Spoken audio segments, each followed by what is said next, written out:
सम्मानीय सहयोग महोदय, वास्तवमा परम्परा तोड्ने नाउँमा सबै परम्परा तोडिँदैन। बजेटको विनियोजन प्राथमिकता हुँदाखेरि अर्थमन्त्री जहिले पनि बस्ने सिस्टम छन्। परराष्ट्र मन्त्रीले बजेट बनाउने होइन, परराष्ट्र मन्त्रालयको बजेट त्यहीँ जान्छ।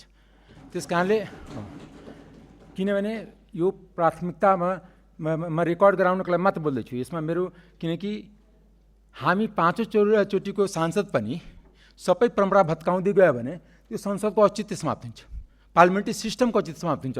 हाम्रो देश, हाम्रो संविधान पार्लिमेन्ट्री सिस्टम अङ्गीकार गरेको छ, जहाँ अल पार्लिमेन्टर्स इक्वल हुन्छ र प्रश्न सरकारसँग गरिन्छ र कुरा पनि सांसदले जनताको कुरा सरकारले राखिन्छ र सम्पूर्ण मन्त्रालयमा। यो म पहिलोचोटि 20 वर्षको कार्यकालमा पहिलोचोटि देख्दैछु कि अर्थमन्त्री नभएर पनि बजेटको विनियोजन छलफल चल्दैछ। यो कस्तो परम्परा सुरुवात हुँदैछ। न्यायको नाउँमा सबै चिज भत्काउने होइन, त्यसो भए सिंहदरबार पनि भत्काउँ, प्रधानमन्त्री पद पनि भत्काउँ, मन्त्री पद पनि भत्काउँ, सबै चिजको नाउँ चेन्ज गरौँ न।